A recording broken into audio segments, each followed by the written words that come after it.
दिनों में अगर मैंने आपसे कोई गलती की हो तो मुझे माफ करना माँ। और कहते हैं रोहितास माँ, भूल चूक की माफी देना।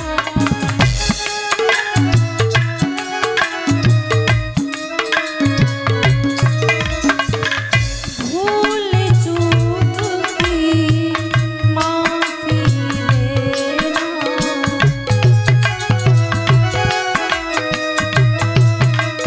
भैया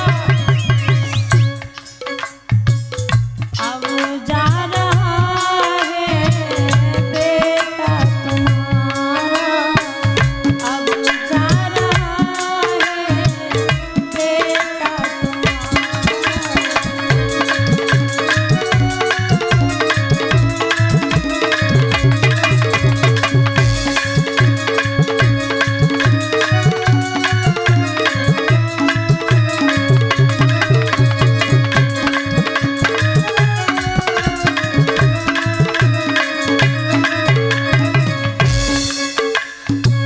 मिलने आज तक था हमारा तुम्हारा, वही जिंदगी तो मिलेंगे दोबारा।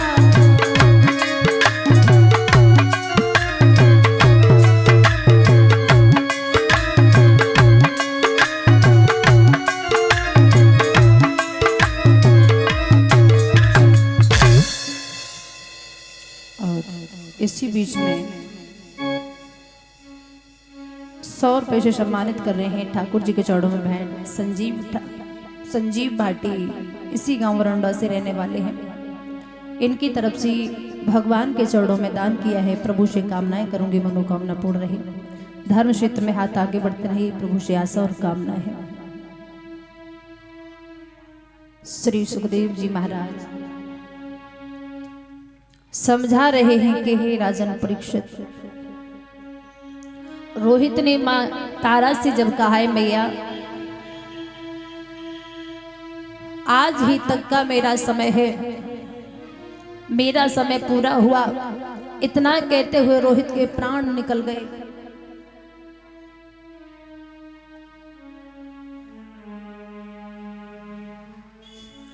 रोहित के प्राण निकल गए। मैया तारा बेटा की लाश लेकर के उस बाग में बिलख रही है। देखिए माताओं, एक तो समय वो होता है अगर किसी के घर में दुख पड़ जाए तो हमारे मोहल्ला पड़ोस के लोग आ जाते हैं, 4 बहनें इकट्ठी हो जाती हैं, बहन समझो, समझाने वाले बहुत आते हैं। लेकिन मैया तारा का इतना बुरा समय है कि कोई समझाने वाला भी नहीं है। अकेले बेटा की लाश को लेकर के शमशान बाग में पड़ी है और आज बाग में लेकर के बेटा की लाश को मैया रो रही है और कहने लगी रोहितास तेरे बिना इस संसार में कोई नहीं है। और क्या बोली है मैया,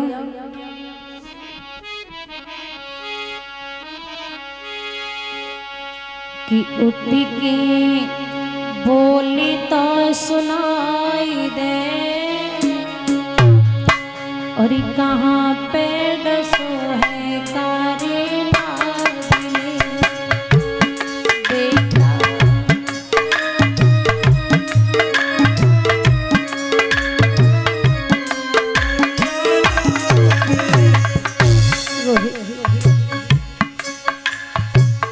एक बार अपनी माँ को आवाज दे करके बोल रही, ये तेरी माँ है, तेरी आवाज सुनने को तरस रही है। याद रखना माताओं, माँ चाहे कितनी भी थक जाए, पिता बाहर से कितना भी काम करके आए, थकान हो रही हो, बाहर विचार करेगा कि घर जाकर के आराम करूंगा, लेकिन हंसता खेलता हुआ बच्चा नजर आ जाए, उसे खिलाने में थकान सारी दूर हो जाती है। वही तारा मैया कह रही लाला, एक बार अपने मुंह से माँ कह करके बोल दो, माँ कह करके बोला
सर्प ने किस जगह खाया है। अगर मुझे ऐसा पता होता तो मैं अपने बेटा को बिल्कुल ना भेजती फूल लेने के लिए। अरे किसी के घर से भीख मांग करके खा लेती, किसी के दरवाजे पर रह करके पैर पड़ जाती, लेकिन मेरा बेटा तो मेरी गोदी में होता। और कह रही है तारा, अरे खबर पड़ेगी तेरे पिता को, कहा के समझाओ।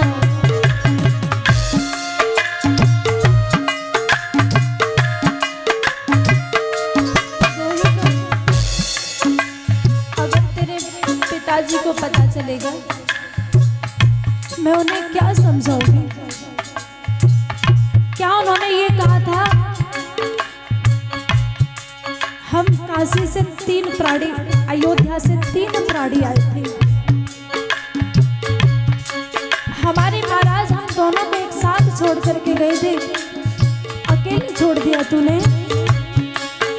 अरे खबर पड़ेगी तेरे पिता को, कहा के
आज तारा मैया अपने लाला रोहितास की लाश को लेकर के बिलक बिलक करके रो रही है।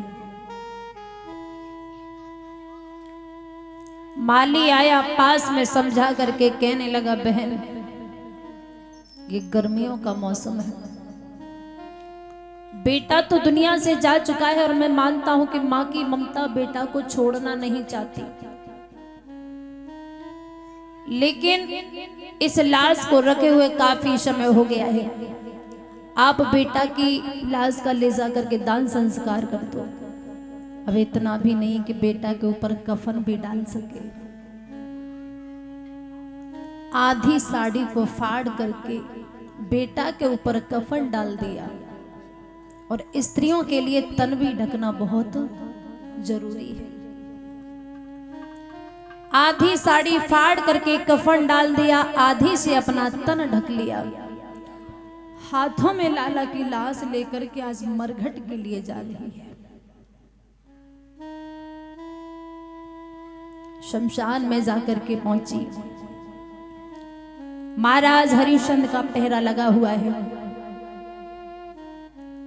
रानी तारा को देख, बेटा रोहितास को देख महाराज धरती पर गिर पड़े। ये क्या हुआ?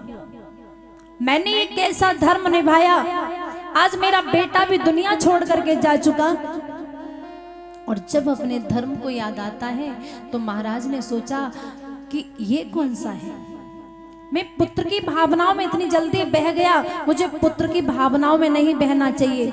अगर मेरा धर्म कायम रहा तो एक बेटा गया है, जाने दीजिए, दूसरा बेटा हो जाएगा, पर मेरा धर्म नहीं जाना चाहिए।